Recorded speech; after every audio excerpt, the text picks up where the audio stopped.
Alright, I'm going to talk over this music for a minute because I hadn't turned it off yet. There we go. Hello everybody. Good evening. Thursday night. I'm a little bit late. Oh, I was telling TikTok, I always go live on TikTok first. And while I set things up, I was like, I don't know why I do this to myself. I'm always late. I'm always rushing around, trying to get the whole chat, everything set up like I need so I can get my phones working, because apparently Skype likes to change my, always changing my settings. It's obnoxious. It's irritating. What's the most expensive pesticide you've ever purchased? By volume, like by the ounce, is probably Crossfire is probably the most expensive. When you figure in order to mix 1 gallon, you have to mix it 13 ounces to a gallon. That's a lot of pesticide. You know, if you buy a bottle of Demon Max, even if you spend more for the bottle, it's only ½ ounce to an ounce, depending on what you're trying to get rid of. So, yeah, Crossfire is probably the most expensive thing I've ever purchased. Now, Equipment is, now that's another thing. If you're talking about pest control and the amount of money you spend in pest control, the equipment is what gets you, and insurance and all that stuff, that's expensive. But no, the most expensive thing I've ever bought as far as pesticide is Crossfire for bed bug control. So for those that are joining on TikTok, I do live every Thursday night. I go live to answer people's questions about pest control. And so if you have a question on TikTok, I will try to get to your question, but predominantly I try to pay most attention to YouTube. And so like this guy, John, he just asked me a question and I was answering his question. So if you want to follow me on YouTube, you can. You don't have to. You could just continue to stay here on TikTok and I will get to your question as soon as I can. So I stay pretty busy. I have people will call live. They will ask me questions, and the only people that can hear those questions are the people on my YouTube, because I can only stream the sound to one device. So I can only stream it to my computer. So because I'm talking on TikTok with my phone. See, that's my phone. So anyway, hello, Adrian. Adrian! Hope you're having a good night. Knowledgeable guy right here. Honest, trustworthy exterminator. Well, thank you. Thank you very much. I got some tea tonight with honey and delicious. I think it's black tea. It tastes like black tea. Little Darjeeling. Let's see. So, while we wait for people to kind of filter into the chat tonight, I had some questions. So, for those that are just now tuning in to YouTube, I wasn't able to do a video. Usually I do my videos on Tuesday nights, my instructional videos, try to teach people about bugs and stuff like that. I usually do those on Tuesdays, either Tuesday morning or Tuesday evening. I'll have that video upload. I have the video, I just have not had time to edit it. I mean, we had Valentine's Day, I got the baby and everything, and so I just wasn't able to really get to it. But what I did was, if you go to my YouTube channel, and which is Green Acres, it's youtube.com/greenacrespc, and it's Acres spelled Akers, because that's my last name. And so if you go to my YouTube channel, we hit 20K right there, and if you go over to community, I left this post. I said, sorry, no video this week. Work and Valentine's Day kind of took over. We'll be here on Thursday for the live stream night. Leave a suggestion for topics in the comments. And so there's a couple of things. There's a picture of bed bugs. I actually took it that day. I did a bed bug job. Pretty bad bed bugs. If you're interested to see that on TikTok, you can head over to my YouTube channel. But if you go in here, so let's see what comments people have made. So I would like to know if it's a good idea to treat for roaches while in the middle of a bed bug treatment. I had 3 bed bug treatments, and my leasing office is sending exterminators on Friday to treat for roaches. Double treatment? ? Would one cancel the other? Now, that all depends on what pesticides the other exterminator is using. So the problem is that with bed bug treatments, there's lots of different chemicals, lots of different techniques out there that people use for bed bugs. And so if you're using something like Crossfire, where you're trying to use a non-repellent pesticide, and you're trying to, which most people do when it comes to like bed bugs and roaches nowadays, most people use non-repellent pesticides. And so either roaches or bed bugs will not, which a non-repellent means that the bed bugs do not see the chemical, they do not know it's there, they don't know it even exists, they continue to crawl around like normal. With roaches, if they live in the cracks and the crevices, same with bed bugs. If you treat in the cracks and crevices where they live, they don't know the chemicals there, they continue to live in it, and they die. Very effective. Typically, you don't have to worry about a roach clean out and a bed bug job canceling each other out. Now, if the exterminator is using something like a highly repellent pesticide for roaches, that's going to counteract what he's used for bed bugs, or vice versa.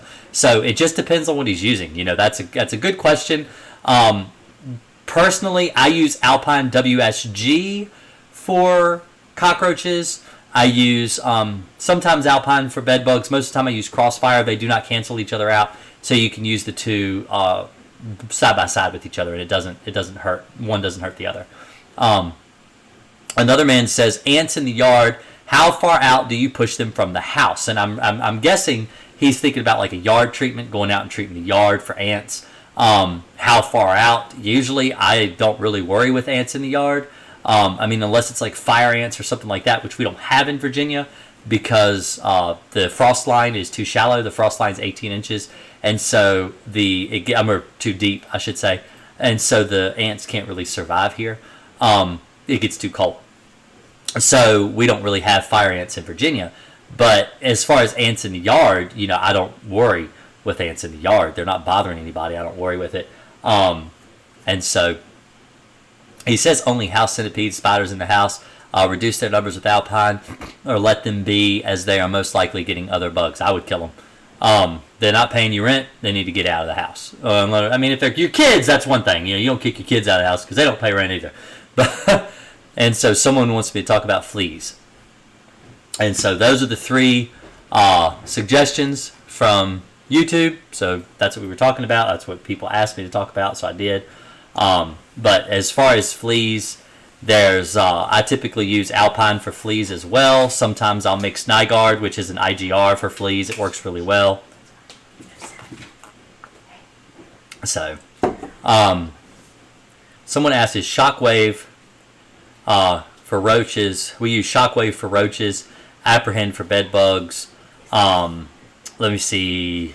Hello, Jason. Your live videos are addictive. I can't stop watching you every Thursday. Well, thank you, Alicia. Yeah, just because my wife's name's Alicia, too. Cardfire says, it's a great knockdown. Also, the residual is great, too. For Shockwave, I'll have to look into that. I've just been using Alpine for roaches. The thing is, Alpine WSG is a pretty expensive pesticide. We were talking about prices of pesticides. Alpine's one of those that's really high too. Alpine's a neonicotinoid. I know there are some people in the industry trying to move away from neonicotinoids, kind of worried that they might start cracking down on them. And so, I'm not worried about it. Not yet, anyway. So I'm still using them. I use Alpine for roaches. I use Crossfire for bed bugs. Let's see, roach infestation, and I have a toddler and 3 cats. I will never mention a pesticide on my channel that is harmful for children or pets as long as you follow the label. If I talk about Alpine WSG, I use it in people's homes where they have children and pets. It's not going to hurt your children or your pets as long as you follow the label. I hammer down on this all the time. Alpine WSG, any chemical, no matter what type of pesticide it is, you have to follow the label. The label's the law. The label is there to protect your children and your pets and your friends and your family and anybody that comes to visit you. You're not going to poison anybody as long as you follow the label. If the label says 10 grams, mix 10 grams. If the label says 20 grams, mix 20 grams. Do not overmix. 20 is not enough, let me mix 40. That's not the way it works. The reason that it's labeled the way it is to be safe for you and your children and anybody else that comes into your house. So always follow the label. Somebody here on TikTok asked about Alpine WSG. That's what I use for German cockroaches. I also use Vendetta, which is a bait, and I use sometimes I use Advion. It depends. I usually will rotate the 2 out. So those are the 2 baits I use for cockroaches that I haven't had to add any more because they work. So if I ever do, I'll tell you. So Laney, you're the guy that asked about fleas. So fleas, to kill fleas, the problem with fleas is that fleas breed on a 21-day cycle typically, and that's like the length, the longest length it could be is like 21 days. So what they do is they lay an egg. The egg hatches. You have a larva, which is like a maggot. The maggot is a larval stage of a fly, but it's a larva. It's like a little worm. And they crawl around. They eat the flea dirt, which is blood, dried blood that the flea has regurgitated, laid its eggs in. They eat that dried blood. They pupate, and then 2 to 3 weeks later, they hatch out an adult flea and they bite you. They do not come out of their cocoon. Most of the time, they do not hatch out of their cocoon unless they can feel a vibration. So when you walk through the room, and let's say your dog ran through the room a few weeks ago, dropped some cocoons on the floor, and they're right there in the middle of the walking path. And so you walk down through that room, the vibration from your body will set off those those cocoons. And if they are gestationally ready to hatch, they jump towards the shadow, towards the vibration, and they'll bite you. They jump off the floor, and then the cycle starts all over again. So you have to treat the floor as much as you possibly can. It's called a broadcast application. When you treat the entire floor space all the way around, treat tile, treat linoleum, treat carpets, treat hardwood. It does not matter what the surface. I know a lot of people are like, well, I don't have carpet all over my house. I only have hardwood. Well, treat the hardwood. The fleas will live on the floor no matter what the floor is made of. Just because a carpet is similar to pet fur, it does not matter it's not pet fur. It's carpet. And the flea knows the difference between carpet and pet fur. They don't care. It just happens to be where they fell. Whether it's carpet, hardwood floors, tile floors. In fact, a lot of times the eggs will go down into the grooves of a hardwood floor. It's really common. So, my friend just told me she has mold in the house. What would you recommend? One of the best chemicals for mold remedy is, usually I would recommend hiring somebody, because mold is something that's a pretty serious thing. It can cause a lot of health concerns. And so I usually recommend hire someone to deal with mold. If I were to do a mold, which I'm licensed for mold, if I were to do mold, I use something like a Boracare or Timbor, and I treat it's basically what you're doing is you're treating for a rot fungus. So like black mold falls under the category of rot fungus. It's a type of fungus that attaches itself to cellulose material or wood and actually eats the wood apart like termites do. But it's mold, so it's a plant. And so when you treat the wood with the sodium borate, which is boric acid, it's similar to boric acid, but it's not. It's a different formulation.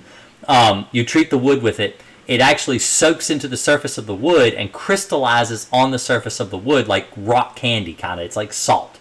And so the mold or the fungus can't grow on the wood at all. And as long as the wood never gets wet, never gets washed away, the chemical, the Boracare or Timbor or whatever, will actually last a lifetime. It lasts forever, never goes away. It actually gravitates to the wettest part of the wood, which is really good for things like mold and fungus. And so usually that's what I recommend for the treatment of those types of plants, like I said, that grow on wood and destroy the wood. Someone in TikTok asked, does Crossfire work on roaches? I have used Crossfire in homes with cockroaches for bed bugs, because Crossfire is only for bed bugs. It's not for roaches, but it does kill roaches, if you're asking if it does. But it's really, you should use something cheaper. Crossfire is expensive. There are cheaper pesticides out there that aren't as expensive as Crossfire that you can use that are just as effective on roaches as Crossfire.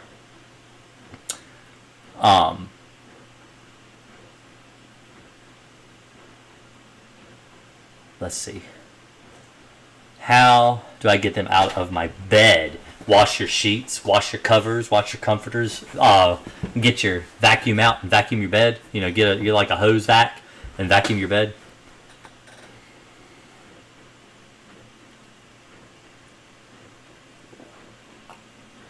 Yeah, mold actually grows, it attaches itself to damp wood. So if you have a moisture meter, you can usually tell if the wood is, which I'm required to carry on me anyway, but a moisture meter will tell you if the moisture level is high enough in the wood to facilitate rot fungus. And so you can actually hold it up to a wall, like a drywall wall, and it will tell you what the moisture content is in that wall, and if it's high enough, mold will grow there. Termites won't be in wood that's high moisture because they'll actually drown, because if they come up, they won't come up in the ground if it's been raining outside because it's just too wet. If the ground's saturated, termites won't come through it. Well, eastern subterranean termites are what I'm talking about. That's all we deal with here in Virginia. But the rot fungus or mold, which most people call it just mold, it will actually only adhere to damp wood. Sometimes with fungus, if you've got a problem with a crawl space, usually it's a crawl space that gets fungus, or maybe a damp basement. If you put in a dehumidifier in a basement, a lot of times that will actually kill the fungus and it'll die. It'll die. It's no longer producing spores, which is what you're allergic to, and it actually dies, and you can just clean the wood and wipe it off. In crawl spaces, a lot of times all you need to do is add like an extra vent or two, get some cross ventilation in the crawl space, get it to dry out, and then that will also kill the fungus. And so, or a vapor barrier, lay down a piece of plastic. You don't always have to treat the wood to kill the fungus. Sometimes all you need is a good vapor barrier and some extra ventilation to allow for cross ventilation to get rid of your mold. I had a guy one time who vented his dryer into his crawl space, which I never recommend. That's the stupidest thing because it gets so damp. Water was dripping, raining off of the wood because of how much hot, damp air was getting pushed into the crawl space. And I could actually squeeze the wood like a sponge because it was so saturated with water, and the fungus had ate so much, and it was only like maybe 3 or 4 months it had gone like that. That's how long it took to destroy the wood under the house. And all he did was put one vent underneath the crawl space. He did not change the dryer. He kept the dryer venting in the crawl space, but he put a actual vent under there, and it added so much ventilation that the mold actually died. When I went to go treat the wood to kill the mold had already died. All the fungus and stuff that was growing, it had shelf mushrooms actually growing on the wood, and it had all died. It all shriveled up and died because it had dried up. The wood dried up. He may have vented it. I think he actually did vent the dryer out through a hole in the wall. I don't think he was using it under the crawl space anymore, but I told him it was stupid, that he should have never done that. Can you get rid of mold by just sanding it out and cleaning with bleach? I mean, you can Tilex it. Tilex will kill fungus and stuff, but that's really dangerous. The thing is there are a lot safer methods to get rid of mildew and bleaches and stuff. I mean, mildew and mold than bleach. Bleach is a very you don't want to be in a tight crawl space with a bunch of bleach fumes around you. It's not healthy for you. And you get, when you use a sodium borate solution, because it's basically boric acid, it's not that deadly for humans. It's actually a lot safer to use that, and it doesn't leave a toxic vapor like chlorine bleach will. I'm in Orange County, California. I've got a lot of American roach calls this year. Yeah, American roaches. See, I don't get a lot of American roaches in Virginia. They're worse in like damp, humid areas. There's a school that gets them sometimes where they use boilers. I don't even think they use boilers in the school anymore, so I don't even think they get the American roaches anymore. Let's see. Hi, I hope you're well. I still see beetles, but it seems to be fewer in its younger stages of life. Still worried, though, that they'll never go away. Is this Molly? Is it carpet beetles that you were having in your house? I can't remember. I know you, Molly, but I can't remember exactly what your bug problem was.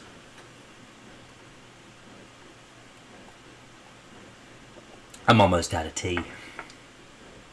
I like tea. Tea's good. When you talk a lot like I do, talk all day long, you work all day, you talk all day. So I'll tell you a story. Tomorrow, so I have you ever dealt with a book louse? No, I haven't. I've seen pictures. I've never dealt with them myself. So tomorrow, my wife's getting her hair done. And I'm going to have my 3-month-old, well, almost 4 months old, actually. My 3-month-old, my 3-year-old, my 8-year-old, almost 9, and my 17-year-old, and we're all going to go to the garage and get 4 new tires on my wife's van and an inspection, a Virginia State inspection, and because she got to get her hair done. So I'm going to be, Mr. Mom tomorrow with all the children, and I'm talking to you about it because I'm scared.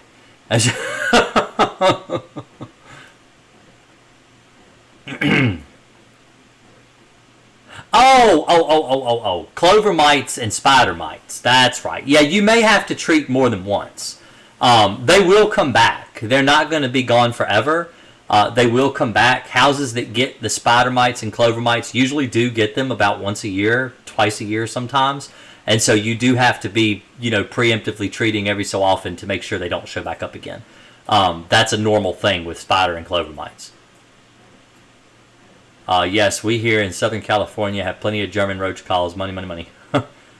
Hello from Canada. Well, hello, caveman. Nice to see you. Let's see. I had my first case yesterday. I posted a video for help with identifying it. Well, I'll have to go find your video. If you will DM me your video, I'll take a look at it. I try to help people with their videos on TikTok. A lot of people will send me videos, and I'll go and either duet them, or I'll go and, look it up and leave a comment on a video sometimes. I like talking about bugs. I mean, it's funny because I'm sitting here. It's almost 10 o'clock. I've been up all day. I'm tired. I'm getting old. I get tired. And I say old. I'm 40. I'm not that old. But, I like to say I'm old. But it's just my wife. She's young. She's young. She's real young. She's like, 21. But anyway. Let's see. I've got into vehicle with 2 kids once. Won't make that mistake again. I'm in a vehicle with 4 kids all the time. And one that hates to sit still. If the car stops at a stoplight for more than a minute, he starts throwing a fit. Which, of course, I'm doing that internally anyway because I hate to have to stop at a red light. But he's back there, and you have to start driving, and then you'll drive for a couple minutes, and he'll calm back down again. And as soon as you stop at another red light, he starts screaming again because he hates not to move. But let's see. How do you treat spider mites and clover mites? So to treat for... Man, I wish they still had Dursban. Dursban was the best chemical for spider mites and clover mites, but that stuff's been outlawed since 04, I think. 04, 07, 2000, something like that. But that stuff was a dream for spider and clover mites. But what you do is you do an exterior treatment around the outside of the house, put some granules out in the yard up to mulch beds. Make sure you granulate your mulch beds and stuff like that, and then water the granules so they release the pesticide that's in them. And then you want to treat around your windows and doors, baseboards and stuff inside to catch any that might still be in the house. And that's usually all you have to do. It's not that hard to get rid of spider and clover mites. It's basically general pest control. And so because they fall under... So with my business, with what I do, they fall under general pest control. So what I do for spiders, ants, crickets, cockroaches, silverfish, is going to kill spider and clover mites as well. So, let's see. And I'm not picking my nose. I got an itchy hair. See my mustache? It likes to grow up, and it likes to tickle my nose right there. And I need to trim my mustache. And it always will start to itch and tickle, and I have to go in there and trim it every time I do that, which is a little bit of... This is all I can do. You see my facial hair, this little bit here, it's like I got a scrotum on my face. That's all I got. That's it. That's it. That's as long as it gets. The best I can do. That's all. So, I guess I'm not very manly. Oh well. That's the way it is. I'm very candid though. I tell you exactly how I feel about my facial hair. Alright, so anyway. Let's see. Hey, I just finished straightening up after my almost forced heat treatment I was talking about on Discord. Yes, by the way, I do have a Discord. For anyone that's interested, you can follow me on Discord. Link's in the description on YouTube. I think I have a link on my link tree on TikTok. I don't know if it's on there or not, but I know it's on my YouTube, on all of my videos. I try to put it on all my videos. But, man, people laugh. You tell people you got a scrotum on your chin and they laugh. But anyway, let's see. The just finished straightening up after my almost forced heat treatment I was talking about on Discord. So much of my furniture is damaged. Yes, I know. That's BS. Let's see. Should I spray again to be safe? What do you think? I think I'm in the clear. Let me see. What did you ask? I found bed bugs in 2 bedrooms. I sprayed one room on January the 10th and another on January the 24th. No bites since. I had my carpets professionally cleaned on February the 9th. I cannot do invites to share my streams on TikTok because I am actually spending most of my time talking to YouTube. So if I were to do like a duet thing where you put the 2 screens side by side, I can't do that. So anyone that's interested in that, I can't do it. I'm sorry. So anyway, maybe one time I'll just stream TikTok. I doubt it. Maybe. But right now, I really like YouTube. I've got a lot of people. I got 20,000 subs on YouTube. People follow me. I get a room full. Let's see, I got 22 people watching me. And I've only got 2 on TikTok. So, anyway. Let's see. Should I spray again to be safe, or do you think I'm in the clear? If you've had no bites, I would probably be done. I wouldn't worry about it. If you start getting bites again, you can always treat again. That's what I would do. I usually don't recommend more than once a month anyway. And if you treated the room on January 10th, it just now ticked over a month. If you want to spray again, you can, just to be on the safe side. But most of the bed bug jobs I do, I only spray once. If you're not, like I said, if you're not getting bites and you don't think, it's like, would you take a Tylenol for a headache you don't have? I mean, you can, but it probably won't hurt you too bad. I mean, liver damage and stuff like that. But, if you don't have a headache, there's no reason to take a medicine for a headache that doesn't exist. So if you, if you don't have bed bugs or you're not being bit anymore and you've pretty much solved your problem, why would you spray again? Just for peace of mind, I guess, if you wanted to. I'm fighting bed bugs. I thought they were gone, but they're back. I am in an electric wheelchair, and I don't feel like I should spray that, but they are you got to treat your wheelchair. You have to treat your wheelchair. You've got to do that. So you take Crossfire. You don't want to treat so much in the mechanics of the wheelchair. If you've got like a hover round or whatever, those little electric wheelchairs, you've got to treat the chair. You got to treat the seat. If you can lift up the seat, you need to treat under the seat. You need to treat as much as you can without damaging the electronics. Your chair. I would have to see the chair, to know what could and couldn't be treated. But you need to do that. You've got to do that. Because if you do not treat your chair and you treat everything else, the bed bugs are on the chair too. They're going to be there too. You need to do that too. Hey, I'm from Canada. Had my second bed bug treatment today by a professional. I haven't been bitten since my first treatment 2 weeks ago. When can I confidently know they are gone?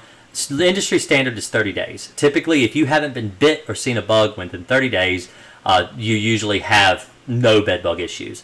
There are some companies out there that will guarantee up to 90 days, but usually 30 days is about the standard for the industry.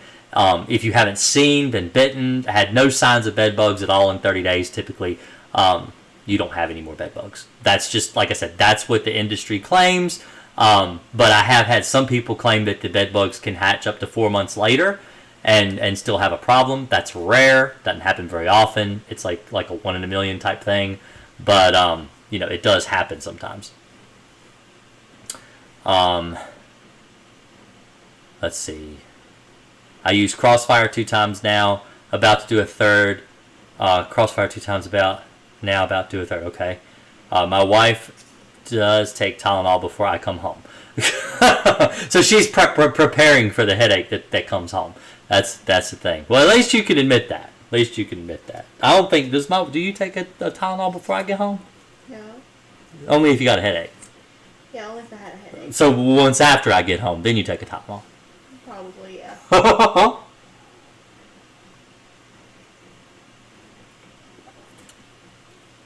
Take his tea, and then we'll have to get up and go use the bathroom.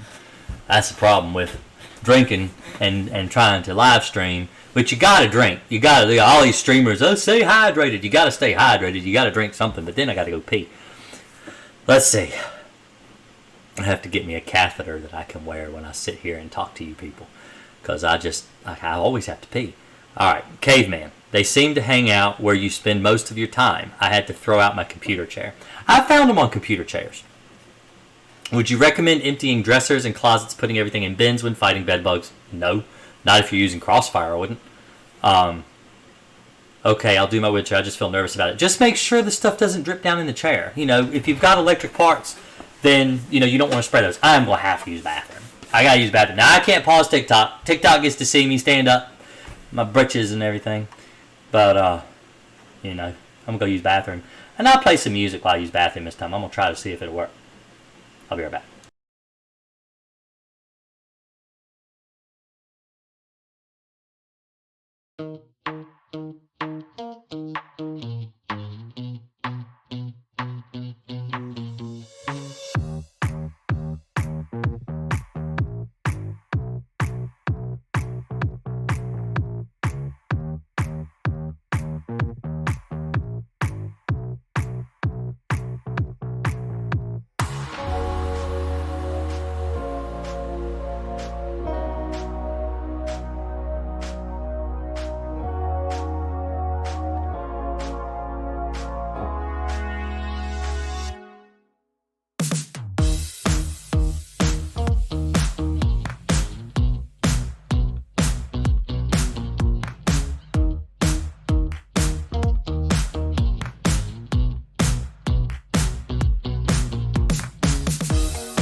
Alright, that's enough of that.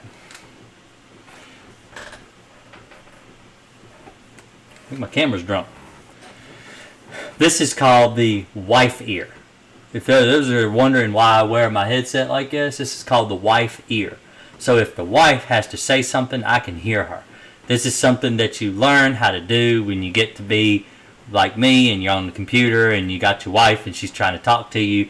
You have to hold your headphones like this. So you only get to listen in one ear. So it's like, when you used to be able to select in like a video game whether you want to listen to mono or stereo. This is mono. This is stereo. But when you get married, you're not allowed to listen stereo anymore. You just got to listen to this here. Anyway, just so you know, that's why I wear my headset crooked like that. I don't have nothing wrong. Well, I do have something wrong in my head, but it's completely different. It's not because I'm wearing my headset wrong. All right, let's see. I'm usually the type that has the 1 in a million thing happen, but never for anything good. That's me. I like to follow Murphy's Law. That's what I tell people. I abide by the law, Murphy's Law. Let's see. Since the season is coming up, what and how do you recommend for hornets' bee nest? Oh, man. I love hornets. I love hornets. I love hornets. They are my favorite thing to kill. I like hornets because I don't get stung. But people think I'm going to get stung. They think I'm going to get attacked and that I'm going to, run screaming, jump in a river or something to try to get the bees off of me. I use alpine dust is what I use for hornets, for like yellow jackets and stuff. I like to use alpine, and it's very, very good for hornets. And, if it's a nest of them, I just use alpine WSG if it's a nest. Like if they're going in the ground, or they're going in a wall, I dust them with alpine dust. If they are in an actual visible, like a ball hornet, like the bell hornet nest, because European hornet, yellow jacket, bald-faced hornet, those are all considered bell hornets. Right? They all fall under the same category. They all make a similar nest, that big bell-shaped nest, and so that's why they call them bell hornets. And so if you see the paper nest, you can treat it with alpine, just soak it down, break it open and stuff, and kill the bees. And that's really effective. But if you can't see the nest of paper, like if they've gone down in the ground, in a hole in the ground, I just dust them with a duster. I've got videos of me on YouTube and I think even TikTok. Yeah, I think it's pinned to the top of my TikTok. Me actually going after a hornet nest with a duster. They're really easy. I mean, and it's a bellows duster. That's like, so you hold it in your hand and it's about that long total. So I am like this close physically to a yellow jacket nest. And it's fun because people are like, he's going to get stung, and I never do. I've been dealing with bees all my life, so they don't bother me. Let's see.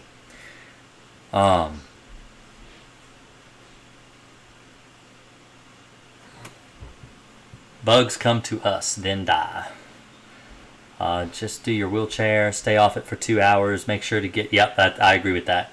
Let's see, I have a small RV I use as my regular vehicle. Do you think because it's been below freezing outside, anything in there is dead? No. This whole thought pattern of because it's cold, bugs die, is not true. Most bugs actually survive the cold winter. You go up into Canada, some places up near the Arctic Circle, they don't get as much bugs, but they do get some bugs. They don't get a lot of bugs because a lot of bugs can't survive in the cold temperatures, but when it's only barely below freezing or maybe 20 degrees, 30 degrees, and I'm talking Fahrenheit, I'm not really familiar with Celsius, but I'm talking like, not that cold, but definitely below freezing, bugs don't usually die. So I had a customer give me a black widow in a jar. And I took it home, put it in the freezer, and I took it out like back in, I think I got it like in February, something like that. It was in the wintertime. A customer found it, gave it to me. I took it home and froze it. And in May, I took it out of the freezer, and I was going to throw it away because I thought she was dead. And I left it in there for about an hour, and she thawed and spun a web inside the jar. So she's still alive, perfectly healthy. There's nothing wrong with her. And I think I keep my freezer at like -4 Fahrenheit. So it's pretty cold. Which in Fahrenheit, 0 is freezing. or 32. 32 is freezing, so this was -4. So it was pretty cold.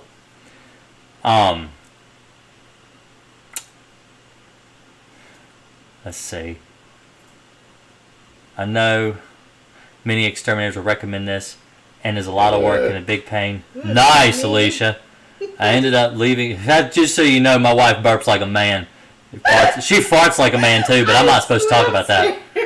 And I saw it left over beer, and so I finished my Blue Moon. And I wasn't expecting that. That was a loud one. I ended up leaving my stuff like this in between treatments. Apparently, with Crossfire, we don't have to. Okay, so talking about emptying your dressers and your drawers and stuff like that. If you have bed bugs living in your furniture, treat the furniture the bed bugs are living in. If you pull a drawer out of your dresser and you see them clustered up around the corners, then there's nothing wrong with treating in the dresser for the bed bugs. And there's nothing wrong with washing the clothes that are in the dresser either. But when you use Crossfire, bed bugs cannot get a blood meal from a sock. Bed bugs cannot get a blood meal from, a pair of underwear. They're not going to be able to feed themselves off of what is in your dresser or what is in your closet. They're going to have to come out to find you. And if you treat with Crossfire, because it's a non-repellent pesticide and the bed bugs don't know it's there, when they crawl out to get to you, they crawl over the treated surface and they die. They're not going to get blood from a sock. They're going to have to come out of the dresser and crawl to you. If you treat your mattress, your box spring, your headboard, your footboard. Oh, Pepperidge Farm gave me $10 for your burp. He said it was an amazing burp. He gave it a $10. It was worth a $10 donation. So I'm going to have to give my wife a $10 bill now out of my pocket. No, she's laughing over there, though. They can hear you burping. I've got my mic sitting way away this time because it was in the way of my screen. Well, I was like, it took me less than but I did guzzle that last Thank you, Pepperidge Farm. I appreciate that. But anyway, so yeah, the whole point is that the bed bugs are going to come to you if you treat your bed, mattress, box spring, headboard, footboard, bed rails. I very rarely, now I do treat nightstands sometimes just because they're really, really close. And if you get up under them, sometimes you can actually see the bed bugs around the legs and stuff like that. So I treat that stuff.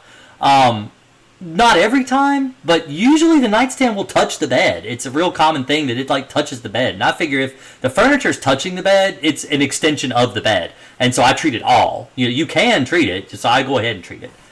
So, K-Man says you're a keeper. She's a keeper. I've had her for 10 years, and she's a wonderful woman. I've known my wife since she was 7 years old. This will be our 30 years knowing each other this year. So I'm not, but she's only 21. So let's see here. I was doing a lot of camping last year. So the screen is scrolling. Let me see. I had the bed bugs transferred to my car. For your wheelchair, spray cracks, let them dry. They will crawl over the spray and then die. The car, and your car is bed bug free. That's great. Wasps don't really bother me. I guess I'm weird. Oh, wasps don't bother me at all. Wasps are easy. You could sit. I used to get wasps in my treehouse, and I would sit underneath them and work puzzles and stuff, and they never bothered me. But when they get real large, like the umbrella wasp, they get the nest like that big, I'll usually spray them because they will get aggressive when they get big like that. I was doing a lot of camping last year, and I wondered if they were in there. I'm hoping freezing weather all winter destroyed them. No, it won't kill them. Won't kill bed bugs. So they did a study with bed bugs and freezing, and they found out that it has to be way below freezing for, I think it's like 8 hours to kill bed bugs. And it has to stay that temperature. It can't get any warmer. In a car, it's going to get warmer just when the sun shines on the car. It will warm up. Even if it's freezing cold outside, it will actually be warmer in the car than it is outside because of refraction and sun shining through the glass and everything, so it's warmer in there. It actually becomes kind of like its own little mini ecosystem inside the car. I was doing a lot of camping. Let's see. I had a nest last year that was bigger than a watermelon. Do you wear a bee suit? No, I don't wear a bee suit. I don't like a bee suit. Get in the way. Bee suits are okay for people that are afraid, but I'm not afraid. So, I just go like this. I have a Field and Stream shirt, nice and thin. The back opens up to let you breathe in the summertime so you don't sweat like a pig. And I wear my ball cap, I wear gloves, and sometimes I wear a respirator depending on the situation. And that's all I wear. And sometimes I've got a really cheap, stupid net that I bought that kind of, you wear it over your hat and it drapes down, and it's got a zip tie thing that kind of goes around your neck to kind of keep them from stinging you on the face. But I don't get stung. I haven't been stung in a really long time. I don't really get stung. The problem with getting stung with bees, you don't want to get stung, because when a bee stings you, whether it's a honeybee, yellow jacket, hornet, any of these like wasps, the stinger, the honeybee leaves a stinger behind, but there is a pheromone in a bee sting that will cause you to be, it's almost like painting you with a bullseye, and that chemical from that sting can actually last for up to 90 days in the fatty layers of your skin. You can't wash it off. And so, as a pest control technician, if you get stung and then you go try to deal with a nest somewhere else, it's not a good idea, because the bees will know you. The chemical doesn't change from one hive to another. It's the same. And so if I get stung by yellow jackets at Bob's house, and then I go to Sally's house, who also has yellow jackets, the yellow jackets will see me coming from a mile away. The point of getting rid of yellow jackets is you have to watch them. And if you watch the hole, they will send bees. There'll be one or two bees that never leave the entrance. They always just stay there. They're guard bees. They're staying there watching you. And so what you do is you watch those bees, and you'll see the traveling bees, the drones and stuff, and they'll be going in and out, and you'll have a break. And they'll go out, out, out, and then you'll have like a pause. And then they'll go out, out, out, and there'll be a pause. And then you'll see them come back, and they'll go back in. And so you'll have this period of like maybe a split second or two where you can actually get in there with the duster, fill the hive full of dust, and get the heck out of there. And they'll die. You'll see the bees will swarm out of the hive, and they'll be covered in like white dust. And that shows that you have actually hit the nest, that you have coated the bees in dust. And the reason you use a dust is because when the bees fly back, because you've got bees out foraging, not all the bees are in the hive when you treat it. And so you've got foragers out, gathering, food and water and stuff like that. When they come back to the hive, when they fly through the dust will stir up in the air. Just like if you went and blew dust out, blew dust off your keyboard or, off your monitor or something like that. And I'm just naming things I see with my eyes. But the point is that the bees' wings will stir the dust up. And it's like you're there dusting them every single time a bee, just one bee, flies in that nest, because their wings stir the dust up, sticks to them, they go in, they crawl across each other, because that's what bees do, and they kill each other with the dust. And usually within 24 hours, the whole hive is dead. So it's a very effective way to kill bees, is dusting.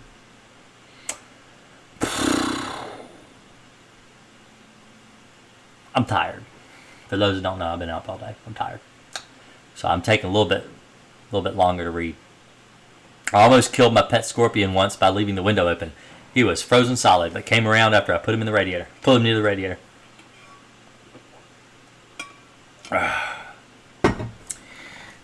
This old man did not realize how fast I can run before I would use a bee suit. If I treat my RV bed, but I'm never in there, will they even come out and crawl around it? No, you need to be in the bed. You need to use the bed. Bed bugs go through a dormant period if there's no food source around. So they can. It's almost like a state of hibernation, where if they don't smell you, if they don't see a heat signature from you or anything like that, there's no reason for them to come out. They won't. So no, you need to be there. Hello, fellow bug guy. You don't wear a bee suit when doing bee jobs? No. It gives the customer such a better show if you don't wear a bee suit. It's so much more entertaining for me and them. I may be crazy, but I don't get stung. Like last year, I went all year, I didn't get stung. Year before, I didn't get stung. I love bee jobs. It is so much fun. Like European hornets, that was the thing last year. Big, huge, freaking European hornets. You go out and you're killing European hornets, and you're not wearing a bee suit. Now, I do have a pole. So I have a pole that I use for my Weber, or Webster, or whatever. And on the end of that pole, I have a apparatus that actually screws to it that has a long string that will allow me to puff the dust with the duster. And so I have used that pole in some instances where the hive is just too large to approach. And that's worked, and I haven't even need to get near them. They don't even know I'm doing anything because I'm a good 20 feet away using this extension pole, and so I don't have to. But I don't like to wear a bee suit. I hate to wear a bee suit. I never have worn a bee suit, and I've been killing bees for probably since I was about 12 or 13 years old. My son, I taught him. He's been killing them since last year. He was doing yellow jackets with no bee suit. Yeah, y'all get like right up on them. Yeah, we get right up on them. But the thing is, if you watch them and you know the behavior of bees, like yellow jackets, ball-faced hornets, European hornets, if you understand their behavior pattern, you can usually get in, dust them, and they don't even know you're there. The reason I don't use dust like tempo dust and different things is because a lot of times those dusts are very irritable to the bees. But alpine doesn't irritate the bees. It's a neonicotinoid, so they don't really recognize it as much as they would, say, a synthetic pyrethroid dust. And so I don't like to use anything that's pyrethrin based. And now I got a call, so let's take his call. Hello, this is Jason with Green Acres. How are you? I'm good. I'm calling because we have a roach infestation, and I was wondering what you could suggest for us to get. We live in an apartment complex, and what they're doing, we still have them. How long have they been treating for, as far as like your roach? How long have you been dealing with them? I mean, as far as the exterminator, how long have you been dealing with this exterminator? 2-3 years. Really? Wow. Where do you live? I live in Port Arthur, Texas, Bentry apartment. You live in Texas. Yes, sir. It sounds like your landlord's in El Cheapo. Yes, sir. Yes, sir. Yes, sir. Yeah. Well, see, one of the problems with... All right, so if I told you to use Alpine, and you went out, bought Alpine, bought it on Amazon or whatever, and got it, and brought it home and started using it, the problem is that you've got another exterminator that's coming in behind you that is using a pesticide that honestly may be counteracting the Alpine, because if they're using some kind of cheap crap, some like a synthetic pyrethroid or something like that the roaches have developed an immunity to, if that comes into contact with Alpine in these places that you're treating, because they're going to treat the same places you treat, because the places you treat for roaches are in the cracks and the crevices around, like underneath your sink. They take everything out from under the sink, treat around the sink basin, get up under there and actually treat up around the edges of the cabinets and stuff. And those are the same places the exterminator should be treating. And I mean, if they're not treating there, then you won't have a problem. I don't want that exterminator in my house. Tell him he's not doing. I mean, if it's been 3 years, yeah, I would absolutely say they need to pick somebody else, because it's not working for you. They're not doing a very good job. Well, if it's taking them 3 years to, I haven't. Go ahead. Oh, I'm sorry to interrupt you, but the Alpine, I have a cat and a toddler. Is it going to affect them at all? Not if you follow the label, it won't. I don't ever recommend anything that hurts children or pets. Well, I wouldn't think so. I mean, It's the internet. just cautionary. People do crazy things on the internet. I try to be as safe as I can, because people will still do things you tell them not to do. Right. Well, I'm going to listen to you, and I think at least you should go ahead and maybe try the Alpine. Yeah, it's really good. It's a water soluble granule, so it's not like a typical pesticide where when you mix it, it's like a liquid. It's not a liquid; it's a solid, and so it's like granules. And when you pour them into your gallon of water, it'll dissolve in the water, and then the water becomes the chemical then. And so that's what a WSG stands for. It stands for water soluble granules. So it's a unique pesticide.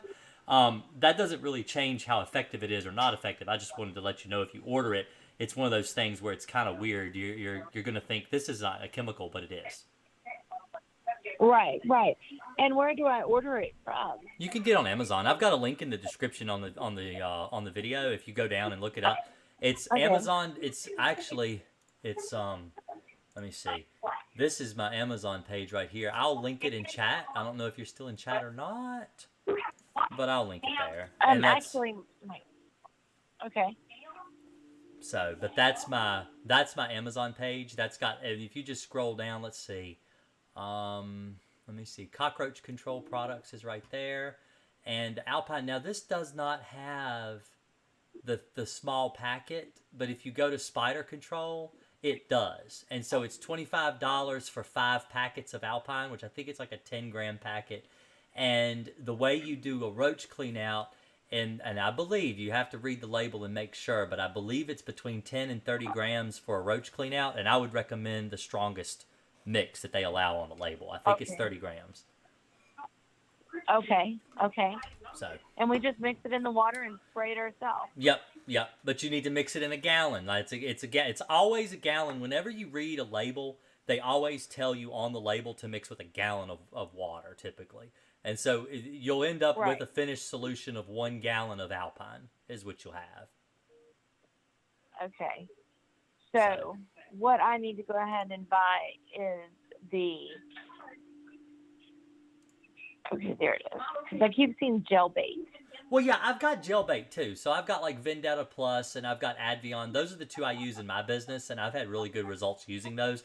But I don't use just bait. It's like when you have a mechanic job, you may need a wrench and a screwdriver, and maybe a torque wrench or something like that you're working on a car. You can't just use one tool to do the entire job. And so in order to get rid of roaches, the way I get rid of roaches is I typically go in and I use Alpine WSG as a crack and crevice treatment throughout the entire apartment, and then try to get up behind the cabinets. The water-soluble granules? Yep, the Alpine WSG. Okay.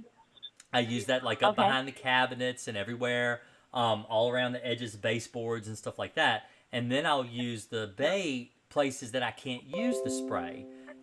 So if you've got, maybe so I'm actually getting ready to make a video here pretty soon about how to do a roach job.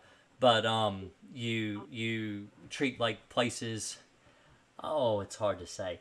So if you have a piece of weather stripping around the refrigerator, all right, the refrigerator door that shuts, it's got that weather strip all the way around the edge of the door that keeps the cold air in the fridge. You can actually peel that back a little bit, and you can put your roach bait inside that weather strip seal and then push it back up against the door. Roaches will live in that seal, and they will find it. They won't be in the fridge, but they will live around that weather stripping seal. And so you can treat in that, and they'll come along and they'll find it. You can pull the fridge away from the wall, and you can get up behind, around the compressor motor, at the bottom of the fridge where it gets nice and warm, where the roaches are going to be there. But you can't spray a compressor motor because it's got electrical wires and stuff on it. But you might be able to put some roach bait in a crack around the compressor motor. Places like that. You're basically what you're doing is you're turning these mechanical devices that are going to attract roaches anyway into a bait station. Oh, cool. Because they're going to go there for the warmth. Yeah, and you only need a pea-size amount. You don't need much. It's a very little bit. It'll tell you on the label how much to use. It's not very much at all. Okay, all right. I think we can do this. Oh, yeah, you can. Yeah, you get rid of your roaches. No problem. All right, no problem. You have a good night. You too. Bye-bye. Right, bye. I am working on a video series. When I went to Florida on vacation, I actually did a roach clean out on the house for free because I was there. They didn't have any roaches, but I took my stuff with me and I filmed it and everything. So I'm gonna put something together to show you how to do roach job. People are not gonna let you go in their house and film you doing a roach job. No one wants people knowing they have cockroaches. And so how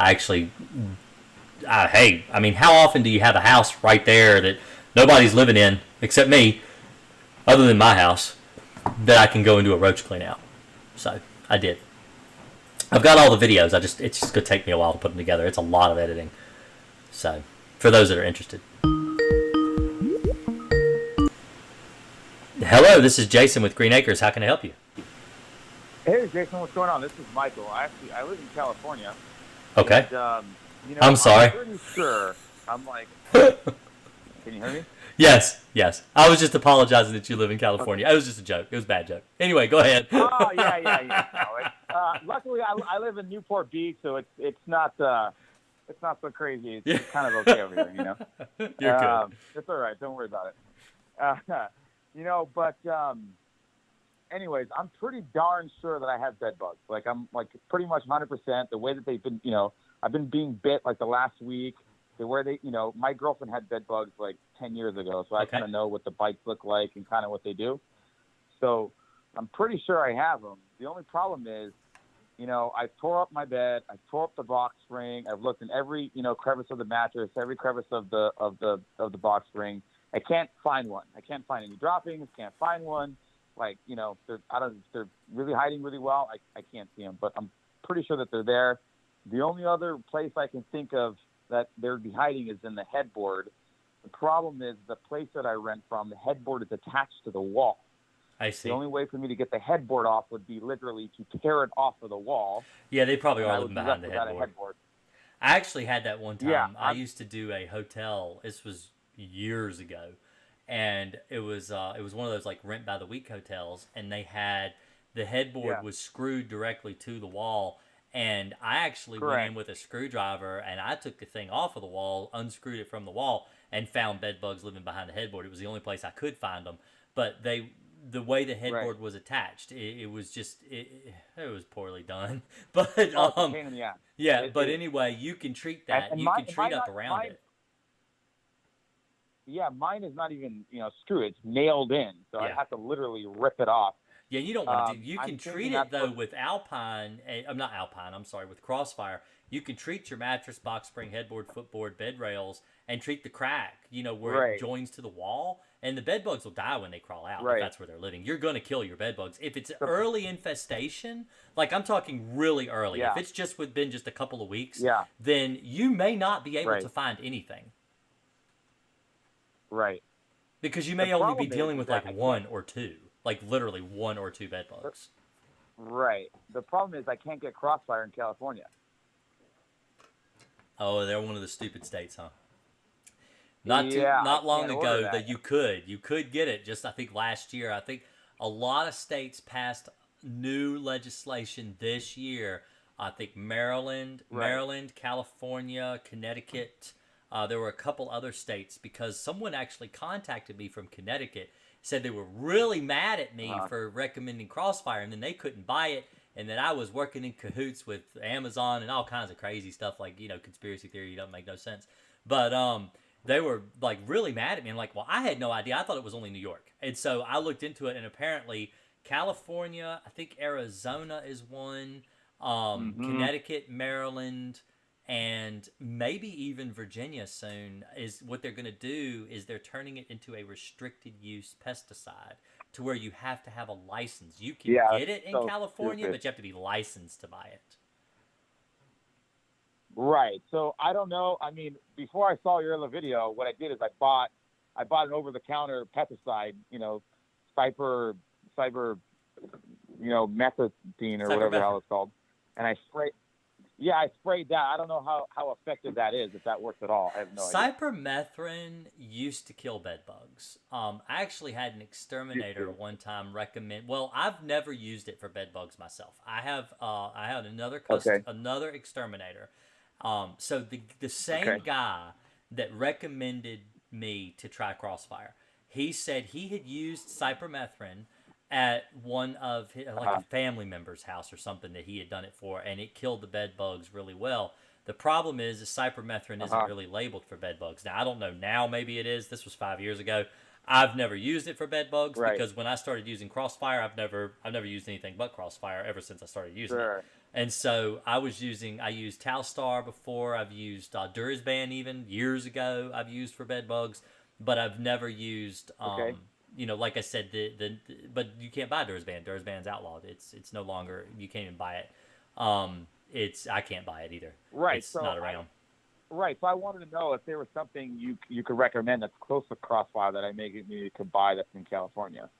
Well, Harris sells the Harris Gold Label, the 5-minute bedbug killer stuff. That is Crossfire, just mixed. What is it called? It's Harris. Harris, the line of pesticides, Harris. Harris. They sell a gold label. So if you go to my Amazon page and you go to bedbugs in New York, it's listed right there. And because cool. Yeah, because of New York. And I just put it right here. That's the link right there to that. I think it'll actually link you to the New York side of it. But it's 5-minute bedbug killer. If you can get it, they may not sell it to you. The problem is the reason that states are outlawing Crossfire is because Crossfire is a neonicotinoid. Neonicotinoids are a newer family of pesticides. They're nicotine-based pesticides that are highly toxic to things like honeybees. And they're concerned that they will kill honeybees. But the problem is that crossfire is not used outside. As long as you follow the label, you're not going to use it outside. The bees aren't never going to come in contact with it. It's only for bed bugs. Right. It's just, California, liberals. I don't know what to do about them, but well, it's that way all over. Like I said, even other states over here are having the same issue where it's the thing is so the European honeybee is imported. If we lost the European honeybee in North America and it ceased to exist, we would still have food. We wouldn't have a problem. It's places like Europe where the European honeybee is a native indigenous pollinator that they have problems. But what we're doing is we're following suit with what they do in Europe based on what they're doing in Europe.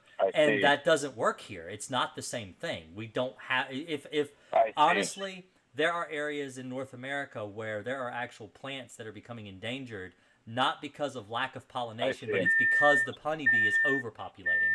And they're chasing out local pollinators like mosquitoes and other bugs that would normally feed on the nectar, but because the honeybee came in and drank it all first, then there's nothing left. So they chase out local pollinators.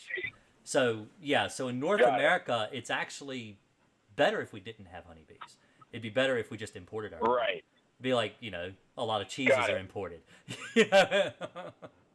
And then I guess one more question is, so if I went ahead and sprayed the headboard and sprayed all around the mattress, the best that I could, my question is, would I have to then sleep in my bed to kind of bait the bed bugs to come out in order for them to die? Yes, or I just not sleep there?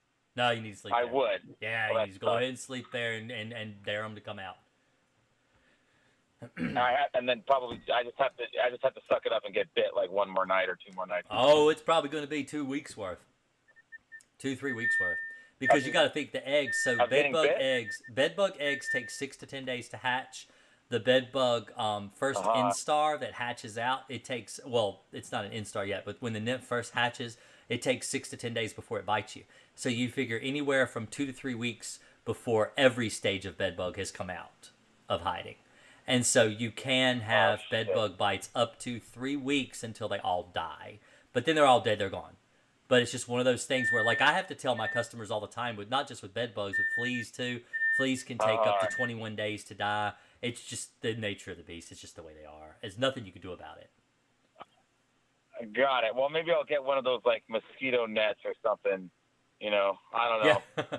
As long as they don't. The thing is, you don't want to use interceptors, and you don't want to use total mattress encasements. Those are the two things you don't want to use, because you don't want to cover up the chemical you just treated with a mattress encasement, and you don't want to use interceptors because the interceptor is going to prohibit the bed bugs from doing what they need to do, which is crawl over the treated surface. So I just want to prohibit myself. I just want to see if there is a way to just kind of not get bit, but have them still come out. Right. In that process, I don't know, some kind of netting or something. But, anyways, man, I really appreciate your help, and that really helps a lot. Thank you so much. No problem. You have a good day. You too. Thanks, man. Bye. Bye-bye.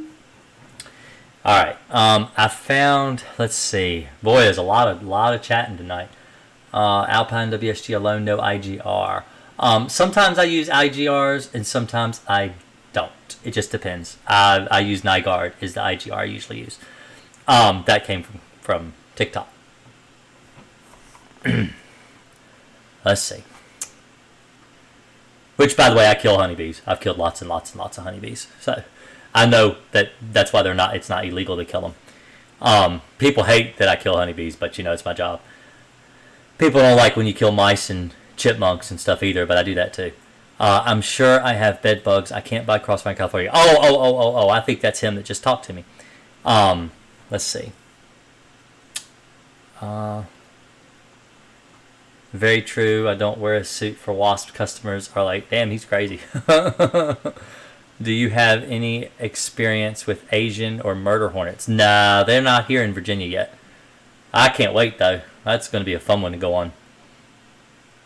John David, thanks to you, bedbugs never came back. Cardfire, let's say, get another pest control technician. Very true. You got to either self-treat or use a pro, not both. And now I'm going to have to use bathroom again, I feel like. Let's see. I've found Alpine in demand for at the feed store. Or Demon. Yeah, you can find Demon. Demon is just cypermethrin. Do you have any pets, Jason? Dog or a cat? I used to have dogs. I'm allergic to cats. I love Brittany Spaniels. They're my favorite breed of dog. They're very smart and teach them to do anything. I love them. And I like dogs. I'm a dog person. I was born into a house with a collie, and we've always had either collies. I had a Alaskan Malamute, but he is at my dad's. My mom actually named him, and he's taking care of him because he's a pretty big dog. How do you treat? I can't even pronounce that. I'm not even sure what you're asking. Something that's in your yard and home? I'm not sure. Springtails, maybe? I'm not sure what you're asking. What if your pro used Apprehend and it did not help? Why not try Crossfire yourself? Well, Crossfire and Apprehend, I don't believe will cancel each other out either. They're both non-repellents. But Apprehend is like a mold spore, and it's probably because he didn't apply it properly, because it is a very specific way it has to be applied. Let's see. Take his chemicals on vacation with him. I always take my pesticides with me on vacation. When I go on vacation, I use it I take a day, and I will usually do something for my YouTube channel, because I feel like I have time, I have an ability, I'm going to take the stuff with me, and I'm going to try to put something together for you guys. And it gives me B-roll, it gives me stuff that I can use for my videos to instruct people. Like if you go through and you look at the one where I'm treating a car, I did that last year on vacation. So, I try to put things together to where it's comprehensive and it makes sense, and you can watch it and you can learn, because I'm a visual learner. It's easier for me to see someone else do something and then I can copy what they do. And so that's why I do YouTube, because I feel like the visual, like I've got a video on how to mix Crossfire, how to mix Alpine. The reason I've got them there is because I'm a visual learner, and I feel like other people are too. So that's why I have it that way. I mean, you could tell somebody, you take a gallon sprayer, you fill it half full of water, you put your chemical in there, then you mix it the rest of the way with water until you get a gallon, shake it up real good, and there you have your chemical. Or you can show them pouring the water into the gallon, dumping the chemical into the water, and then pouring it the rest of the way. Some people just learn better that way. So,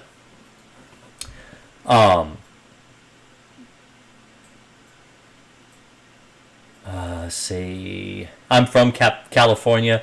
I've been much happier living in Wisconsin. One of your sisters lived in Wisconsin? Yeah, my middle sister lives in Wisconsin. Yeah, was she used to? Or does she? She still does. Oh, she still does. The one that lived in Minnesota moved to North Carolina. Yeah, moved to Charlotte. Let me see. Amazon Furniture gives you bed bugs. Then you can order Crossfire from them too. Let's see.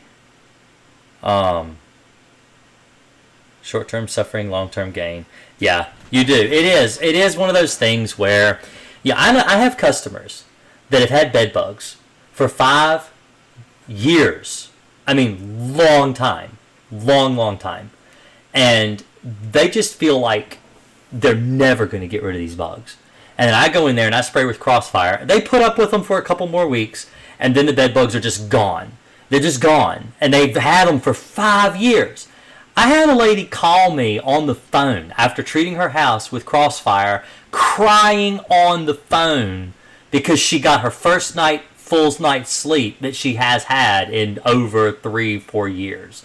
So even though you're going to deal with these bugs for a few more weeks, it does kill them. It does eliminate them. It is annoying that you have to be, basically, you're the cheese in the mousetrap. You're daring them to come out and get a taste of the bait when they're crawling right through their death. All right, it does kill them. It will kill them. Be patient. It will work.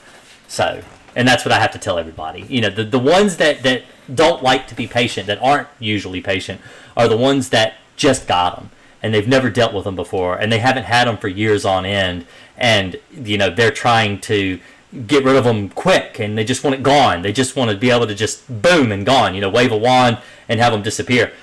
But that's just not the way it is. That's not the way it is. So a lot of these people will end up going for a heat treatment, because when your exterminator comes into your house and he says, hey, we can get rid of those bed bugs right now. You won't have them tomorrow. We'll just come in here. We'll pump a lot of heat in the house. We'll basically turn your house into an easy bake oven, and we'll kill those bed bugs, and they'll be dead, and it'll be great, and it'll be so effective, and it's the only way you're going to be able to get rid of them today. Hire me. How much would you be willing to pay? $1,000, $2,000, $3,000, $5,000? How much money would you be willing to pay? That's the thing. A lot of people are willing to pay the $3,000 to $4,000 that a heat treatment costs for instant gratification. That's what you're paying for. You're paying for instant gratification, and then in 3 days after the bed, all the live bed bugs in the room are dead. But you've got ones hiding away in the wall, in the insulation around your wall sockets, outlets, and stuff like that. They come out and bite you within 3 or 4 days. Okay, that's an issue, because these people now are out almost $4,000 and they're still getting eaten up with bed bugs. What do you do now? You still have to spray. You still have to deal with 2 to 3 weeks worth of bites until they die. Just do it that way in the beginning, save your money, and still get rid of your, but you still get the same solution. You're at the exact same point in the race. You didn't finish any faster than someone that just did a chemical treatment. It's the same thing. You may have fewer bites, but you're still eat up. You still have bites. They don't not bite you. They're going to bite you. So. And it can be like, take a while for you to realize maybe right away. Right. That you have a problem. Right. And a lot of people don't even realize they have bed bugs for like 3 to 6 months. I did a house the other day. The lady had them. She went on vacation back in November. She just realized she has bed bugs like a couple weeks ago. It took that long for them to build up numbers to where she actually started seeing them in the house. She had no idea that she even had them.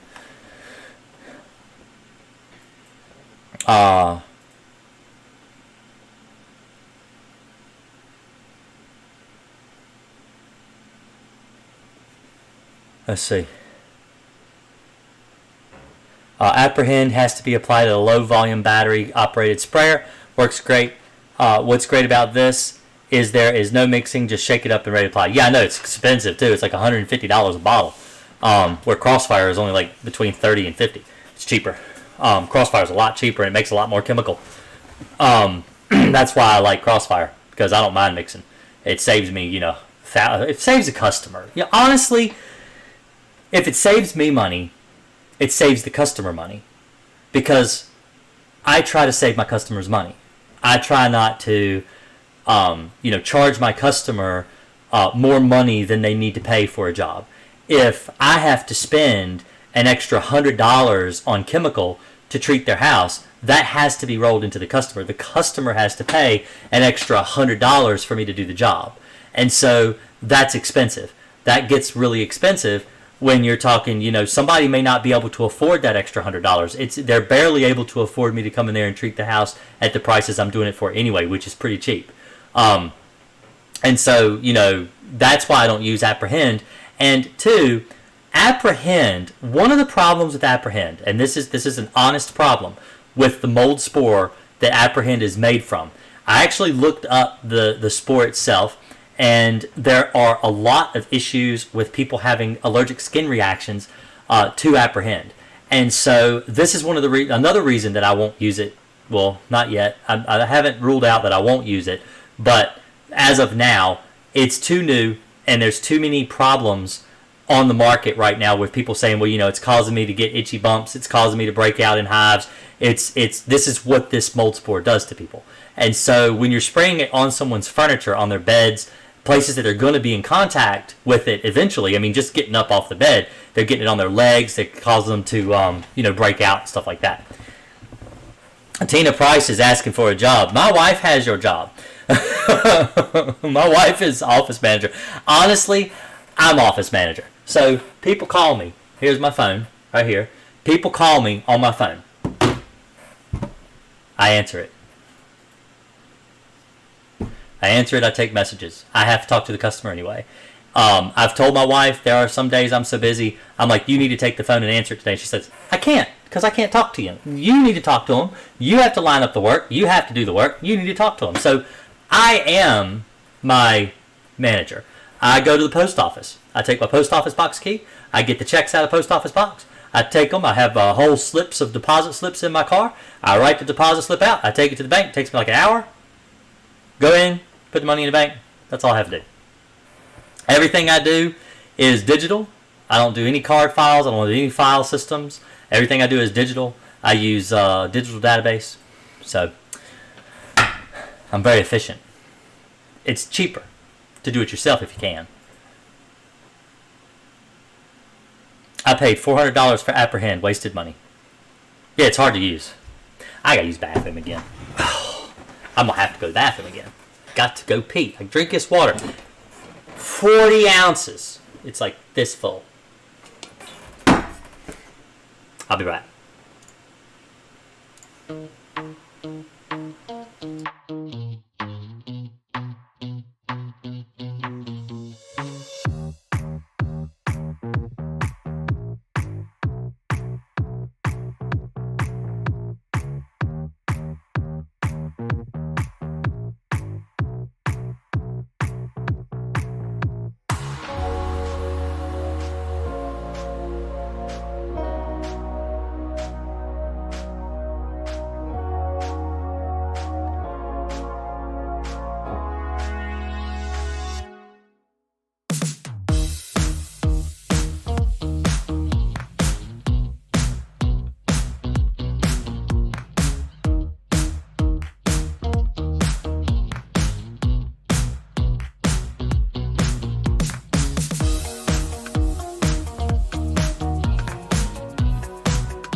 Honestly,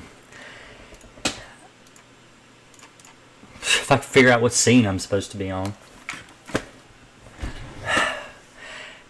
I have to use the bathroom all the time.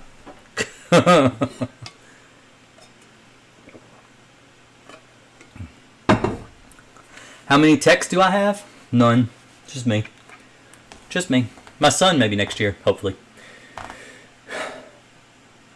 You know what's scary? People talk to me, like I was talking about bees. All right, a lot of people are afraid of bees. A lot of people are afraid of yellow jackets, bald-faced hornets. I'm allergic. I break out. I mean, I swell up so bad.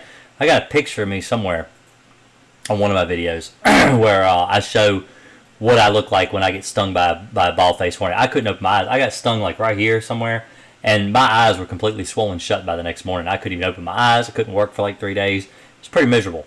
All right, a lot of people are really terrified of the idea that they're going to get stung by a bee. All right, you know what's really scary? And I'm going to level with you. I'm going to be completely honest. The scariest thing that I have ever had to deal with in my entire life was teach a 17-year-old how to drive. I am not afraid. If I can get behind my passenger, if I can sit in the passenger seat of my vehicle and let my 17-year-olds drive my vehicle, I am brave and stupid. But I'm brave. I'm probably more stupid than brave, honestly. But that is terrifying. That is scary. That is scarier than 100 hornet nests. It absolutely is terrifying. Being behind, not behind a wheel, but beside a 17-year-old that's behind the wheel. That's what I'm dealing with right now. I mean, I took and rode my son today. I was teaching him how to drive today, and he drove for about 3.5 hours, and it was terrifying. It was absolutely terrifying. But I did it. I'm alive. I'm here. I think so, anyway. Unless I'm like Bruce Willis at the end of Sixth Sense or something. But anyway.